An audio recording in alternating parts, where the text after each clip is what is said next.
Jacques 4,6. Cependant, il accorde une grâce encore plus abondante. C'est pourquoi l'Écriture déclare: Dieu résiste aux orgueilleux et il accorde sa grâce aux humbles. Verset 2. Vous convoitez, mais vous ne possédez pas. Vous êtes prêts à tuer, vous êtes jaloux, mais vous ne pouvez obtenir. Alors vous entrez en conflit et vous luttez. Vous ne recevez pas parce que vous ne demandez pas.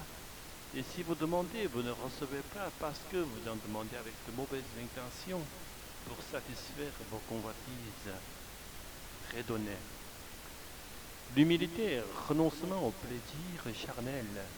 L'humilité est intimement liée au renoncement au désir égoïste, c'est-à-dire à la quête des plaisirs charnels. Ces plaisirs ne sont rien d'autre que la recherche de satisfaction superflue, inutile à notre survie.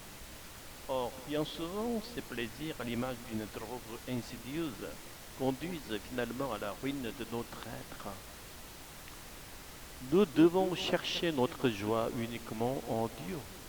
Alors, selon la promesse de l'épître de Jacques, Dieu exaucera nos prières, car elles ne seront pas motivées par des désirs égoïstes, mais par une soif sincère de sa présence.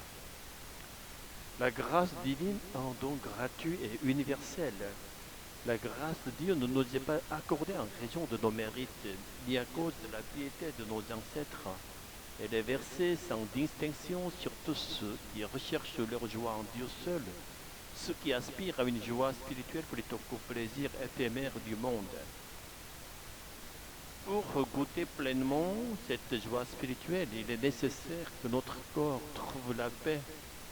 C'est pourquoi Dieu accorde ces dons de guérison et de réconfort, afin que nous soyons en mesure de recevoir ces bénédictions célestes et de vivre sous l'abondance de sa grâce.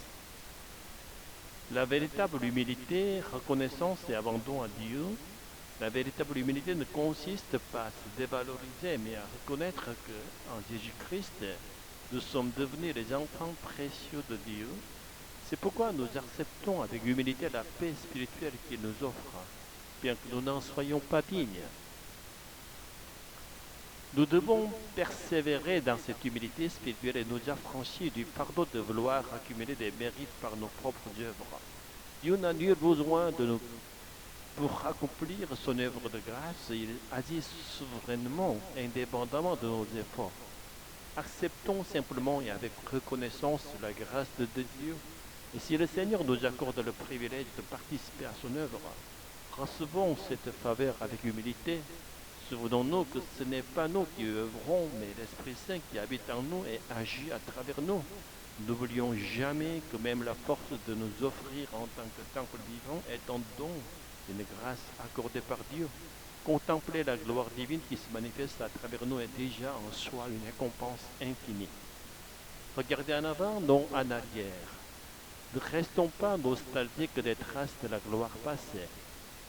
Et tournons sans cesse nos regards vers Dieu, car lui seul est éternel. Celui qui s'estime humble en tire déjà un orgueil secret. Plutôt que de nous observer nous-mêmes, tournons-nous uniquement vers celui qui est l'objet de notre adoration.